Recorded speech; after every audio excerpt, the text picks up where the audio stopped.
Здравейте, аз съм Владислава от Marabou.bg и днес ще ви покажа как можете да озарите любимите си дрехи с кристални трансфери Сваровски. За целта са ви необходими дрежката, която ще украсяваме, ютия, кърпа за гладене, картонче, което може да вземете от опаковка на чурпокашник, например, малко вода и кристалния трансфер, който сте избрали.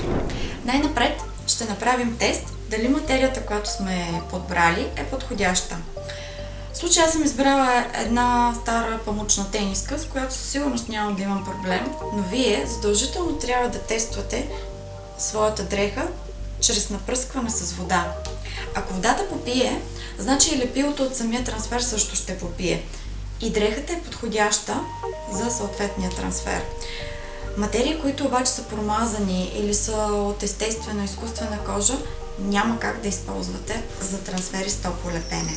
След като вече знаем, че дрехата ни става за украсяване, може да пристъпим към следващата стъпка, а именно да отлепим трансфера от неговото гръбче. Когато отлепим трансфера, ще видим, че камъчетата остават върху едно прозрачно фолио, с помощта на което можем да ги наместим на желаното от нас място.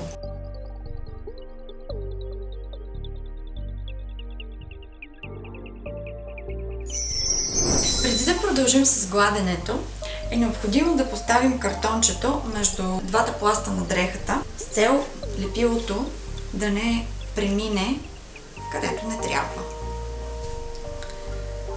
Също така, много важно е да проверим температурата, с която гладим. За да залепим трансферите си, е необходимо температурата на ютията да бъде на вълна или коприна, т.е. малко над 120 градуса.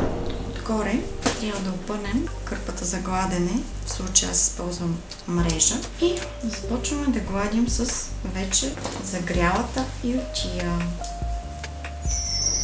Сега буквално ще нанижа тениската в единия край на масата и ще продължа гладенето отзад.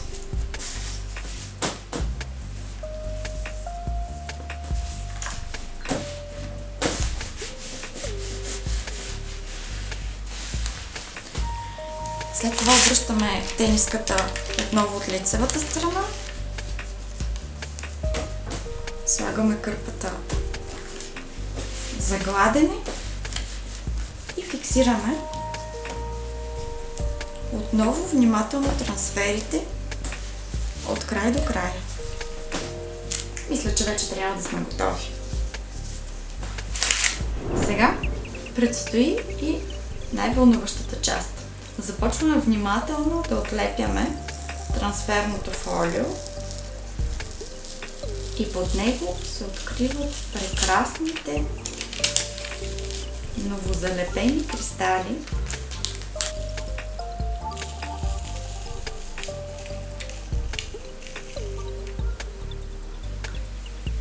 Ако имате търпение, може да изчакате малко да изчине и тогава да започне с отлепването. Аз лично обикновено нямам.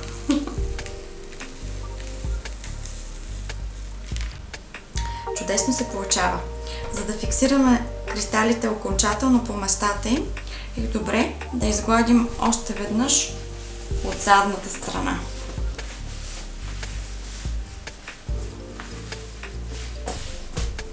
Използвайте отново кърпата,